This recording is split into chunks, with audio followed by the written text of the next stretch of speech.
What's going on, everybody? Welcome back to the channel. I appreciate you stopping by, hanging out for a little while. Um, have you ever had a conversation with a person, just a ordinary conversation, but later on you've reflected on this conversation and found these hidden gems, these valuable insights into a particular area of your life that maybe you've been questioning or even struggling with? Huh? This happened to me the other day. At work, I had a particular conversation with a coworker that at first seemed almost pointless, right? But later on, when I was thinking about it, I discovered some very valuable information, and that's what I want to share with you, right? And some of this might be elementary to some of you, right? But personally, I struggle with goals, right? And specifically these large and long-term goals, like repairing my credit score, right? The credit is something you can mess up really quick, but it might take a while to to repair it. And buying a home. These two things, they seem so far in the future for me that they're almost impossible. And they're actually quite terrifying. I'm stuck before I even get started when it comes to these sort of big goals. And I've been in this mind state for a few years now, unable to really take any real steps in accomplishing these goals. And this conversation I had with my coworker really opened up my eyes to new possibilities. And these are the experiences to me that are the most powerful, the experiences that cause me to question my own beliefs, right? That make me question myself and the way that I'm doing things, that make me think perhaps there's another way that would be more beneficial than the way that I've been doing things, right? And that's exactly what this conversation was able to do for me. Um, so somehow my coworker and I got started talking about this game called Dungeons and Dragons. I'm sure you've probably heard about it, but if you're not familiar, Dungeons and Dragons is a classic tabletop game, right? And at the beginning of every game, each player creates a new character. And the goal of the game is to get your level 1 character eventually through progression of gameplay to a level 20, a fully evolved hero, right? And my friend was sort of describing his own personal thought process when he is going about creating his new character. And what he does is he starts from the top and sort of works his way to the bottom. And what I mean is he visualizes his ideal character. He visualizes his character fully evolved at level 20. And he imagines all of the great and powerful things that they will be able to do by this point. And so once they paint this vivid picture of the character, they're able to identify these key skills and abilities that they might need to develop in order to become this character. And now that they've identified the skills and abilities they need to develop, they have a general sense of direction, an idea of what they need to be doing during the game to work on these specific skills or to develop these specific abilities, right? So, for example, let's say your character is going to be sort of a barbarian that relies on strength. Well, since you know this, you might want to, let's say, take part in more physical combat, right? And gain strength in this way. Or like move heavy objects out of your way a lot in the game. If that's an option, do that and gain strength that way. Or perhaps there is a way to earn money to buy a particular weapon that will increase your attack strength. So there are all these different ways to increase your strength. You just have to be able to identify them, right? So, like I said, the object of this game is to bring this level 1 character to a level 20.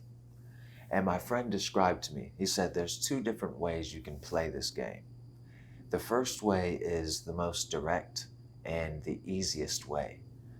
And so I said, well, what do you mean the most direct and easy way?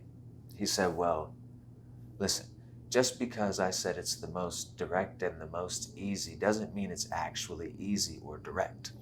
But imagine just like any other video game, right? The developers of the game want you to be challenged, but they don't want the game to be impossible, right? They need you to be able to beat the game. And one of the ways they make sure that you're able to beat the game is by making sure that there is a storyline, that there is like a main storyline, and there are missions that accompany that storyline.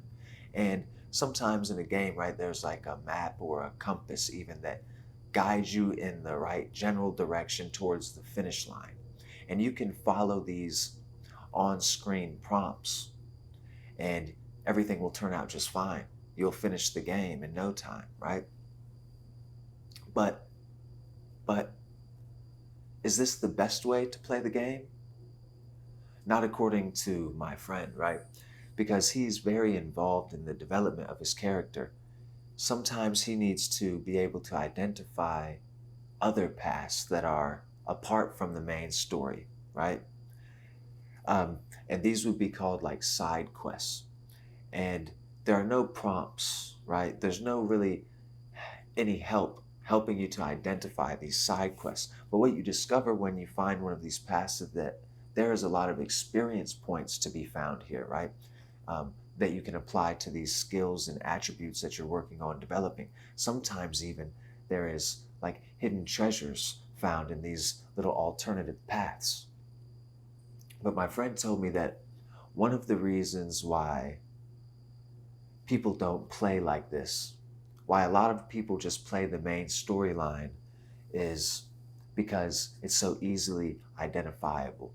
And it's like the path of least resistance. It's the most direct to the finish line. So imagine you're on this path and the finish line is that way and you can see it and you're headed in that direction, right? And you're so focused in on that direction that you're missing these paths. But even if you saw this path that appears to sort of veer off and lead you in a direction other than the finish line, in your mind you say, well, why would I go that way if this way is going directly to the finish line? Why wouldn't I want to go directly there, right? But like I said, sometimes there are hidden treasures. There is a vast amount of experience points that you will miss out on if you don't take some of these side quests, right? So this is what my friend was explaining to me, and later on I was thinking about it while I was alone, and I was like, maybe I've always taken the most direct and easy path to accomplish my goals, right? Like maybe there are other ways I could go about accomplishing my goals that would be more beneficial, right? Maybe there are other paths that if only I could identify them, they would lead me towards my ideal, right? So I started to think about this and really apply this conversation to my life, to myself, to my circumstance. And I discovered this, that, this fear of these large goals, long-term goals like owning a home and fixing my credit. But I have other goals, right? Like I have a goal for this YouTube channel, and it doesn't have anything to do with subscribers or viewers. It's more of a quality of content goal.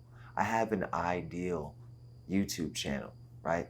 Like a level 20 YouTube channel that I'm attempting to create. And I'm motivated to do this already. So I bought this camera that I'm filming on out of that motivation. And I took the route that I'm the most comfortable with taking to get this camera. I took the most direct route, right? The most easily identifiable for me. And that is to work hard and save money. So I worked hard for a year and I saved up the money to purchase the camera that I'm filming on now.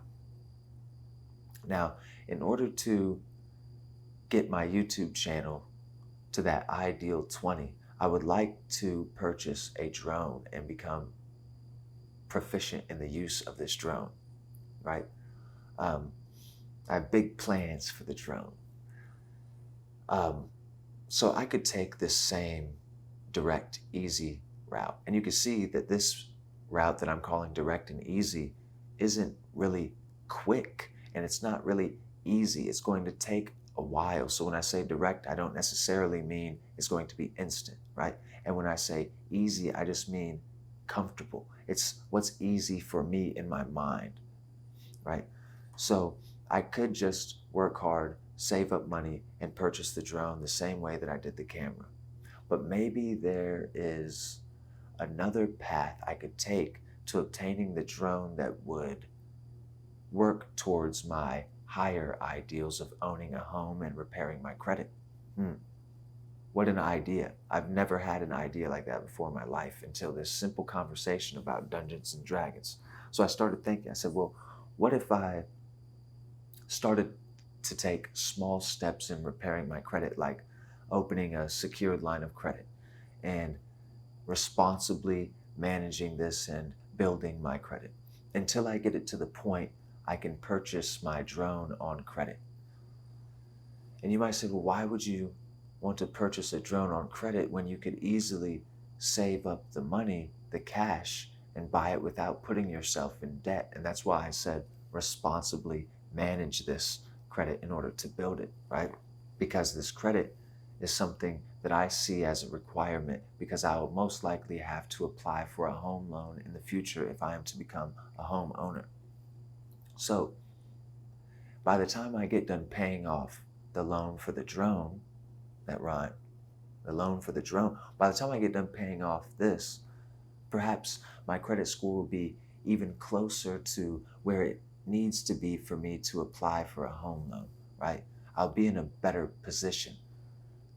And this is not just simply building credit, it's an act of self-discipline, of delayed gratification, of character development, of accomplishing goals, an active role in this, a conscious decision to take a route that may be more difficult, that may take longer, but in the end may have a much larger payoff. So at work, having a conversation about Dungeons and Dragons might have seemed pointless to other people around, and it even did to me for a moment. But later on, when I thought about it, I said, this conversation was so valuable that in fact I may one day purchase a house with this conversation. Anyway, until next time, I hope you continue to free your mind.